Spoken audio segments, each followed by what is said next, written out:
chinelas ako, magpipreach ako. Pag sinabi mag-preach ka, talagang yung heart ko talaga, gusto kong magbahagi ng salita ng Diyos. Kahit na may pilay ako, may bukol ako, hindi ako makasapatos. Pag sinabing mag-preach ka bro, magpipreach talaga ako. Wala pang preaching na inaatrasan ako. Kaya talagang sabi ko, mahal ko talaga ang Panginoon dahil sa mga sitwasyon, nais kong ibigay ang buhay ko sa ating buhay na Diyos. Amen. Totoo siya. At itong ating paglilingkod sa Kanya ay hindi mo walang kabuluhan pagkos ito ay magkaroon ng gantimpala sa langit. Sa 1 Peter chapter 4, next time na lang si Brother Jay, no? Sa ating series. Pagkatama-tama, wala rin ako na next Saturday.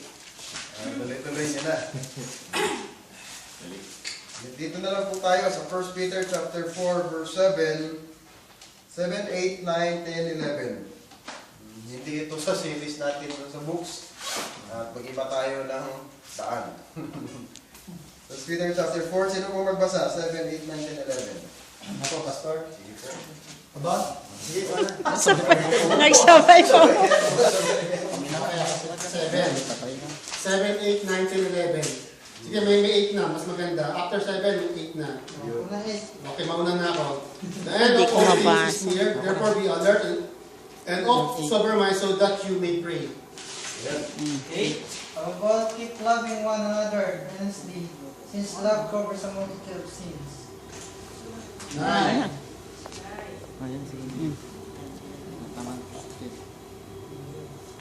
Show hospitality to one another without grumbling. 10. Na ayon sa kaloob na tinanggap ng bawat isa, ay paglingkod sa inyo-inyo rin, na gaya ng mabubuting katiwala ng masaganang biyaya ng Diyos. Amen. But first of all, we will pray. 11. 11 ba? 11. 11, ikaw na! Wala ka lang, tapos na. Dili. Ikaw ba'y pangaral mo ang salita ng Diyos? Amen. Ikaw ba'y tagapaglingkod? Gamitin mo sa paglilingkod ang lakas ng kalooban sa iyo ng Diyos upang siya ay purihan sa lahat ng bagay pamamagitan ni Jesucristo. Sa Kanya ang kapangyarihan at karangalan magpakailanman. Amen. Yun, oh. Ganda ng number 11. 11, maganda pa rin. Pala to na. Kaya pala gustong niya tumayo eh. So, no? Nabasa na. So, bago po lahat, tayo po muna yung manalangin. Wala hindi lang ang bilang ang nakikita ng Diyos ng ating mga puso. Amen. So, ang kaluluwa na may tunay na puso ay kagalakang tunay din ng ating Panginoon. Yes. Forget, we are here this evening to proclaim that you are holy, that you are our God, to give you praise, Lord. Lord, thank you for thy love and grace namin pong nadarama sa bawat segundo, sa bawat minuto, sa bawat oras ng aming buhay. Tunay nga, Panginoon, na ikaw ay mabuti. Napakabuti mo sa aming buhay. Sa nagtaang isang taon, Panginoon, salamat sa pagpapala mo sa amin. Salamat sa mga problema na aming naranasan. Salamat, Panginoon, sa mga challenges, Panginoon, na amin pong naranasan at dadanasin pa, O Lord. Lord, this evening ay ikaw nawa ang siyang manguna sa amin na kami po ay makikinig na inyong mga salita. Hayaan niyo pong ang Banal na Espiritu ang siyang magpaunawa sa amin at naway tumin mo ito sa aming mga puso at sa aming isipan at aming yakapin, Panginoon, ang inyong mga salita at aming ipamuhay, Panginoon. Lalo na sa taon na darating, Panginoon, alam namin na nalalapit na ang inyong pagdating, Panginoon, kaya kami mayroong pag-asa na kami maglilingkod pa ng mas maningas, Panginoon, sa inyo. Amen. Nagagawin pa namin ang mas lalo ang tungkulin na inyong inatang sa amin, Lord. And the Holy Spirit will continue to empower our hearts this evening. At dalangin ko po sa mga kapatiran namin na wala rito at hindi namin kapiling, Lord, nalalaman niyo po ang kanilang kalagayan, Panginoon. Kami po ang bahala sa kanila at akin po silang tinataas sa inyo. Sapagkat ikaw ang Diyos na makapangyarihan sa lahat. Ikaw ang Diyos, Panginoon, na dapat naming pagkatiwalaan ng lahat ng bagay. Salamat po sa Panginoon, sa aming Panginoon sa Kristo na inyo pong ipinadala upang kami ay maligtas, tubusin sa aming mga kasalanan. All these things as we pray in Jesus' name. Amen. Amen. Amen. Nakaraan po ang isang taon at babagtasin na naman natin isang taon. Parang kailan lang na napunta ako dito ng mga Mayo, hindi ko alam na pupunta ako dito. At parang kailan lang din na uuwi ako, hindi ko rin alam na uuwi pala ako. So, yung mga bagay-bagay ay hindi natin nalalaman. At talagang napakabuti ng Diyos sapagkat ang nangyayari sa buhay natin ay kalooban niya. Maaring ito ay masasakit, maaring ito ay masasaya, maaring ito ay hindi kagandahan, maaring ito ay may kagandahan. Ang mga pangyayari sa buhay natin ay niloob ng Diyos para sa atin dahil kapag mahal natin ng Diyos at mahal din tayo ng Diyos. Amen. So, dito sa 1 Peter chapter 4 verse 7 to 11, napakaganda ng verse niya, no? Verse 7 to 11. Walang tulugan siya. Talaga 7 to 11. Kaya 7 to 11 kasi focus on the final days. Ang sabi rito sa verse 7, but the end of all things is at hand. Nung sinabi ito ni Apostol Pablo, siguro Apostol Pedro, way back mga 2,000 years ago, bawasan natin, 1,800 years, mga ganun, or 1,100 years. Napakatagal na sinabi niya na ang wakas ng lahat ng bagay ay malapit na. Sinulat ito, sabi niya malapit na. Bibilang tayo ng 1 hanggang 2,000 na tayo ngayon. Diba? Napakalayo na ng narating ng pagkasulat na ito. Kaya kung ating unawain, yung wakas ng lahat ng mga bagay ay talagang malapit na. Dahil sa tagal na ng expand ng time, ng taon, na sinulat ito, mas lalong mas malapit na ang wakas. Hindi natin alam kung sa 2014 magwakas na. Kaya yung mga walang asawa, mag-asawa na. Hindi naman. Kung may bibigay ang Panginoon na nararapat, ay mag-asawa. Pero kung ang asawa niya ang Panginoon, mas maigi. Magsasawa na. Sa ulo nga ang asawa minsan. Magsasawa na. Box yun. Sabi rito, but the end of all things is at hand. Napakaganda ang sinabi niya. Kayo'y magpakahinahon. Be therefore sober. Kagaya na nangyari kay Elder, mayroong scoffers. No? Mayroong naninira, mayroong nanunuya, mayroong nangiinis sa ating mga Kristiyano. Scoffer. Minsan, ang katrabaho natin, minsan ang kapwa ating Kristiyano, na iniinis yung ating pananampalataya. No? Ginugulo. Sinishake yung faith natin. Kaya ang sabi rito, tayo ay magkaroon ng pagkahinahon. No? Be sober and watch unto prayer. Hindi dapat maputol ang panalangin sa ating Panginoon. Amen? Amen. Mawala man si Reverend Paul, mawala man si Elder, mawala ako, mawala pa tayo lahat. Ang papalit dito ay mananalangin pa rin sa Panginoon. Amen. Ang gawain ng Panginoon ay hindi mawawalan ang panalangin sapagkat we must watch unto prayer. Lalo na ngayong 2014, talagang titingnan natin ang panalangin natin. Talagang mas manalangin pa tayong maninga sa ating Panginoon.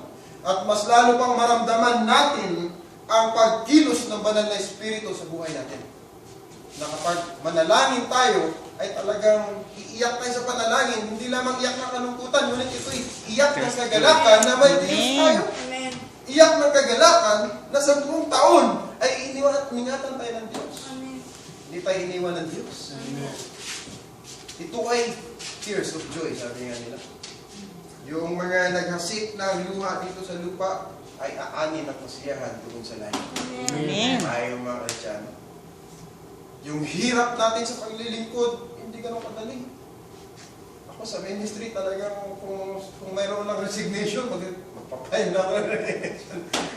Ngunit hindi ganun kadali. Ngunit alam ko na may Diyos ako na pinapanalinginan at ang Diyos ang nagbibigay ng pagkahinahon sa puso ko at ang Diyos ang nagpaunawa na dapat magpasalamat ka, dapat maglingkod ka sapagkat yun ang tungkulin natin bilang tao. Amen? Bilang anak ng Diyos. Amen. Kaya kung kayo may pakiramdam na tinawag kayo ng Diyos, huwag niyong tanggihan ng Diyos. Amen. Sa taong darating, kung kayo may pusong parang tinawag ako ng Diyos, huwag mong pigilan. Huwag nating pigilan. At kung mag-aral tayo. Kung magbahagi tayo ng salita ng Diyos, magbahagi tayo. Kung saan pamaraan gamitin tayo, ay magpagamit tayo sa Diyos. Amen. Hindi natin alam ang pagbabalik natin Panginoon Jesucristo. Kaya itong gagawin natin sa 2014, yung isa sa mga vision natin ay mag-focus tayo sa gawain. Mag-focus tayo sa pagpupuri ng Diyos, sa Diyos natin. Ang napakahalaga na mapurihan natin siya sa ating mga ginagawa sa church na ito.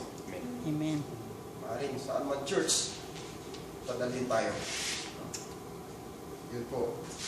Number 1, we are to be a sound judgment and a sober spirit for the purpose of fervent prayer. Magpakahinahon tayo, mayroon tayong spirit of humbleness para sa purpose ng prayer. So, kung wala kang humbleness, kung wala kang pagkahinahon, hindi maganda ang magiging outcome ng prayer natin. Ano ba? Hindi magiging maganda.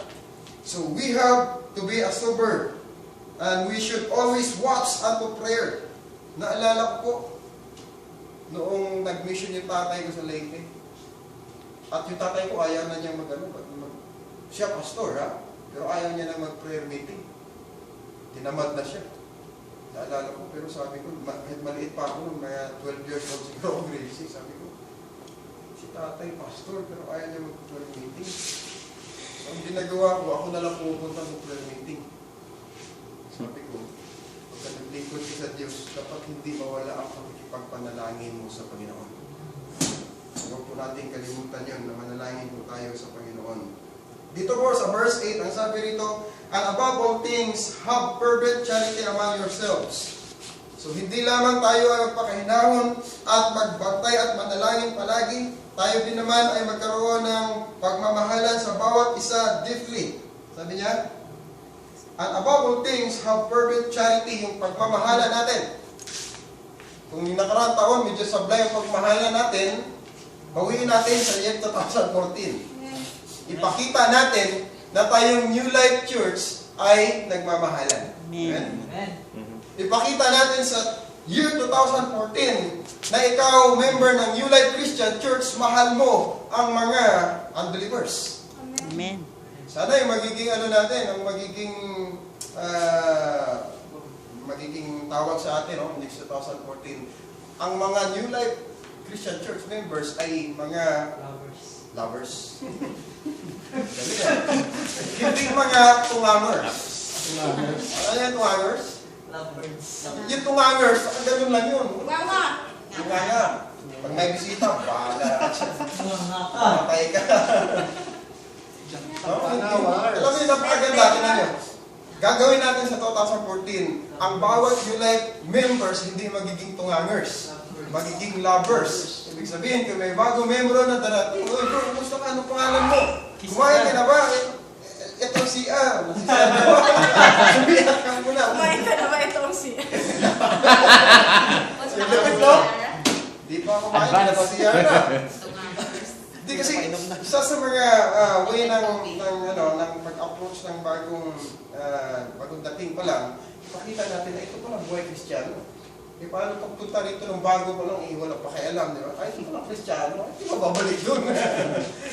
Nakatunganga lang sila. So, ipakita natin na mahal natin sila at magmahalan tayo. Amen. So, 1 John chapter 4, verse 7, sabi doon, love each other. And the greatest is love. So, ang natira doon sa 1 Corinthians, yun ka po, Brother Ray, oh, I love you with the love of the Lord. Narinig ko kaya ako. Love you. Brother Ray. 1 Corinthians chapter 13. So, saglit lamang po ito. So, mayroon pa tayong gagawin mamayang mga testimony po. Pag-alala sa mga nakaraang taon, pagpapasalamat po sa ating Panginoon. 1 Corinthians 13:13, and now abide faith, hope, charity. These three, but the greatest of these is charity, love. Pinakadakila po sa lahat at nangingibabaw po ay ang pag-ibig. Nandyan ang pananampalataya, amen? Nandyan yung pag-asa. Ngunit kung wala ang pag-ibig, baliwala ang pananampalataya at pag-asa. Nangingibabaw pa rin ang pag-ibig natin sa Panginoon at ang pag-ibig natin sa bawat isa. Amen. So Number 3, ang sabi doon sa 1 Peter chapter 4, verse 7 to 11. Sa verse 9, use hospital. Uy, may use hospital dito. Use hospitality. Hindi hospital. Use hospitality to one another without grudging. Na tayo naman ay magpatuluyan na walang bulong-bulungan. No? So, gagawin natin 2014, pagka may bisita tayo, patuloyin natin sila, mahalin natin sila. At hindi na magbulong-bulungan. Ibig sabihin, huwag na natin tingnan yung mga kahinaan nila. Amen. Halimbawa, yung si Caribbean, yung si Sister Daisy, talaga naman yung kilay niya, no? Yung kilay niya, talagang guhit lang. Hayaan na natin yung kilay niya. Kilay niya yun. O huwag na natin yung bulong-bulungan. Ano yung kilay ni Sister Daisy? Mga kapit. Yan na naman Kristiano, no? Pagkatapos ng service, medyo, ano ba yung si ano? Kasi siya napakalbo. Kalukuhan ito. Pati ang lipstick niya, no? Lipstick, kulay patay. Tingnan niyo. Joke lang. Mahal na mahal natin. Realidad po, nangyayari yun. It's either, ano lang, usap-usapan lang. Pero, napaganda, pagka gawin natin ay ipakita natin sa kanila at huwag na natin silang, basta yun na, huwag na natin. Gawin natin, mahalin natin ang bawat isa sa atin. Amen. Okay lang yan eh. Pagka may minsang mga gatukuan, pero malaga ay magmahalan po ang bawat isa sa atin. We are to be hospitable to others. Paano tayo tinrato ni Kristo, ganoon yung pagtrato natin sa mga unbelievers. Amen. Hindi naman sa unbelievers, dito rin sa household ng ating Panginoon, sa mga kapatiran. Napakalaga. At ito po number 4, we are to use whatever gift God give us to ministering to others. Dito sa verse 10, sabi dito, every man hath received the gift. Mayroon pang regalo ang Diyos sa inyo. Amen. Lahat sa atin ay may regalo. Kaya, ang kailangan natin gawin ay gamitin natin ito. Kung hindi natin nagamit yung regalo natin noong nakaraang taon, etong 2014, gagamitin na natin. Ano? Kung ang regalo mo ay magtulong sa gawain, regalo mo ay hindi mo nalaman at ngayon nalaman mo na regalo mo, ay ipakita mo sa gawain ng Panginoon. Amen. Ipakita natin na may regalo tayo na galing sa Diyos. Kahit maliit na bagay lang. Ultimo pagkaayos ng upuan, yan, regalo ng Diyos. Kung hindi ka binigyan ng Diyos ng mga kamay, kung binigyan ka ng Diyos ng kamay na katulad ng kamay doon sa Imart, matumakang pa kaya. Bigyan ka ng Panginoon ng ganong kamay, paano na lang magbubukas ng